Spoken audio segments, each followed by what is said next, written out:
Welcome back to Boom and Bust. I'm happy to have our special guest today, Mr. Yves Giroux. He is the Parliamentary Budget Officer for the Parliament of Canada, of course. Mr. Giroux, we were talking a bit about spending. Were there any, what were the large spending increases in this federal budget that you noted? Well, it was obviously on housing. So a variety of housing programs that were either introduced or topped up to show that the government is making progress on making housing more affordable and increasing the supply of housing. So there's billions and billions of dollars for housing, and a few tax credits or spending when it comes to EV supply chain. So targeted investment or spending on the green economy, but a very limited segment of the green economy.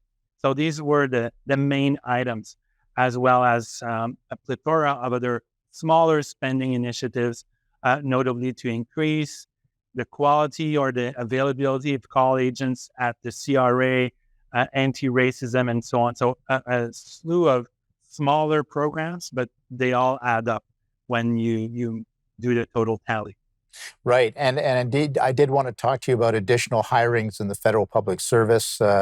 Obviously, there are additional hirings because of these budget commitments.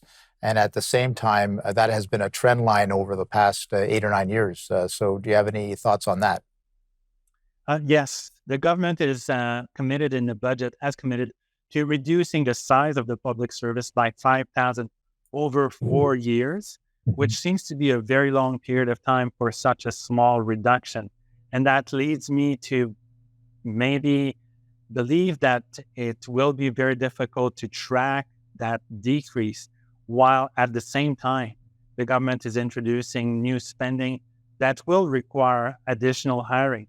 I mentioned a few moments ago, additional staff, presumably additional staff, to improve the response time of the CRA at its call centers and the administration of new tax credits. So that's one example. But if you open the budget at virtually any paragraph or any page, there are measures that will require more public servants for their administration or their delivery. And that's on top of a sustained increase in the number of public servants over the last several years.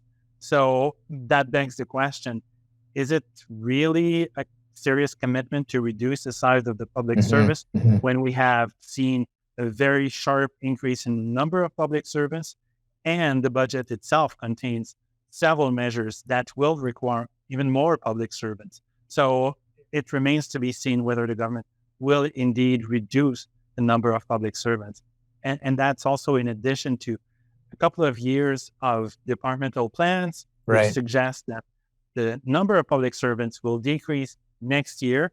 But come next year, what happened, in fact, is an increase in the number of public servants, and the decrease is still for next year. So regardless of the year in which you look, there's always a commitment to reduce the size of the public service 1 year later. It's a bit like starting a diet next year, or January 1st, I'll start on a diet, but you never specified a year.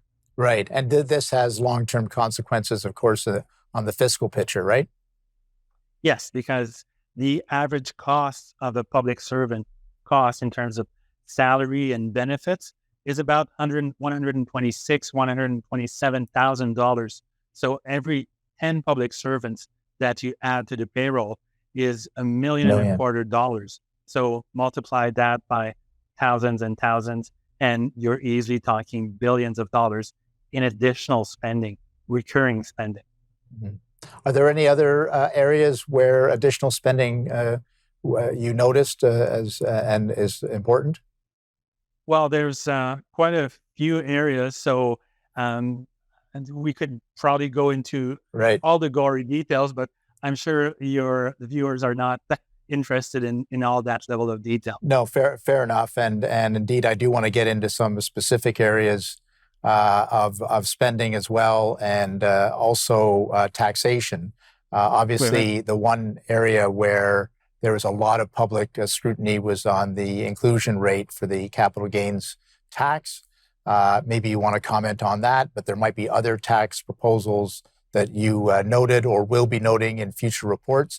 I'm going to leave you time to think about that because we're just about to go to a commercial break, and taxation is always a large issue. So we'll leave it at that, but we'll be back after these messages and we'll hear from our guest after these words.